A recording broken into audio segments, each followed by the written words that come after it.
Welcome back.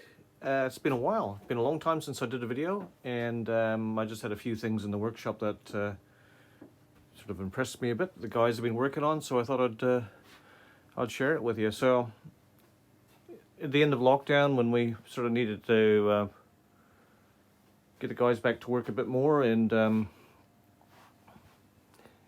get life back to normal, we sort of rejigged our workshop. So we wired it up, well, the guys did anyway, and built ourselves a workbench there, a bit more space, just made things more efficient.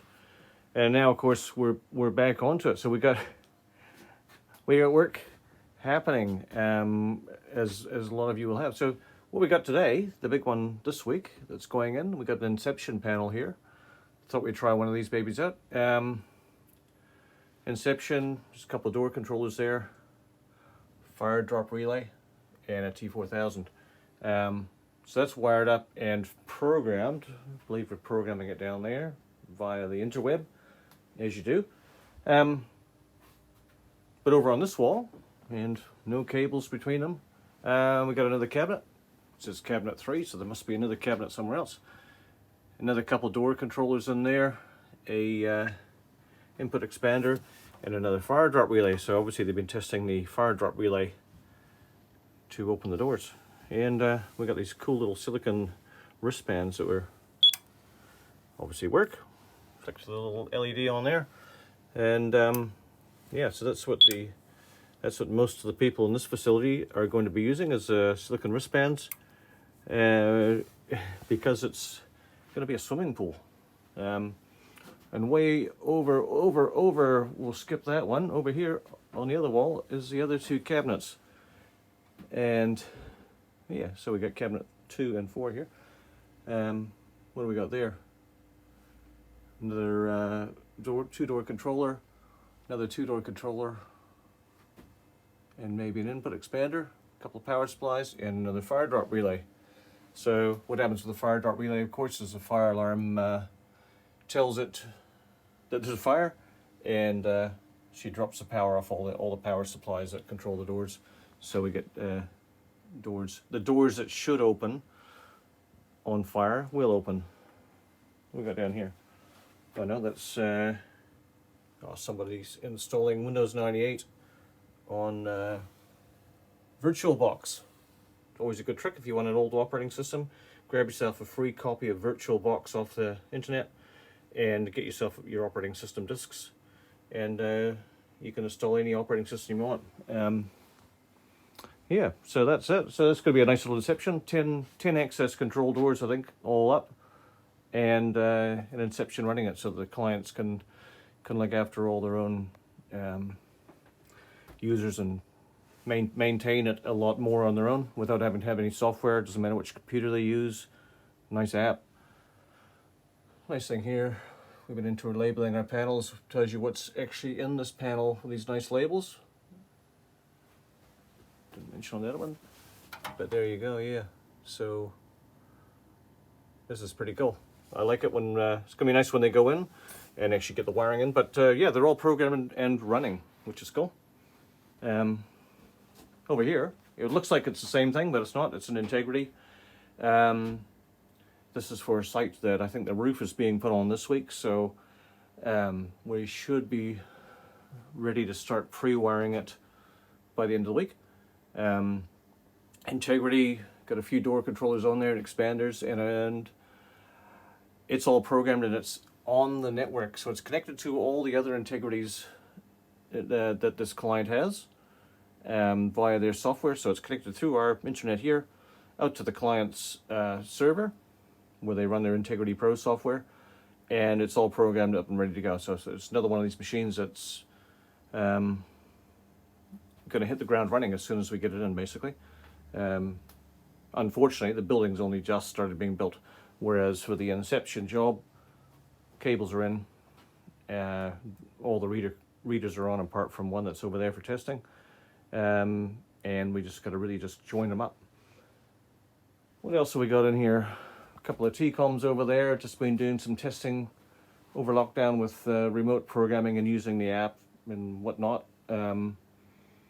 On multipath ultralight, and Permacon PM45s work really well in downloading on TCOMs and using an app. A little concept there, just been playing with on the weekend. Oh, here we got a Hills panel. The main reason it is because we banged a lot of these in. You just can't go past that nice easy keypad. People love the on button, so we put a lot of those in over the years. This one is just on the wall, so we can test this Arrowhead 4G IP module and how it plays with. So I've got a cable plugged in here, so we can plug a phone in. Did a lot of recordings with listening to the tones going back and forth. So setting up the monitoring through that and testing it on via different SIM cards. So Spark is the winner on the SIM cards for these devices because they have a quicker turnaround time. So if you're looking for SIM cards for your own devices, I suggest you try Spark and then talk to the M2M people. You look it up, m2m.co.nz or something like that, and they can sort you out with really good plans for doing your own SIMs.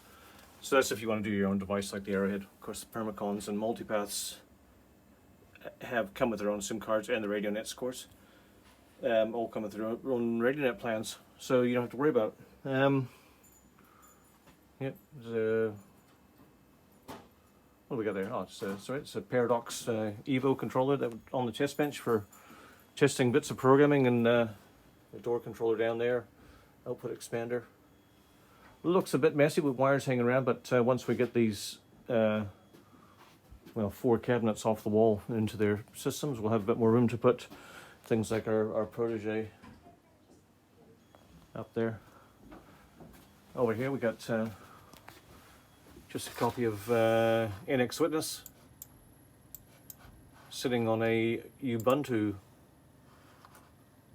So what I did is I took an old workstation that was just basically no good for running Windows on anymore, for people who wanted a bit of speed and power, and just put a new hard drive in it, spun up Ubuntu, which took literally 10 minutes to install the whole operating system, and another 5 minutes to put NX Witness on there. And when you look at it, you put all the same programs you normally have on there. So you get Safari or Firefox or NX Witness. You can put TeamViewer on and all the things that make it work like a normal computer, that for people who want to use it, Chrome.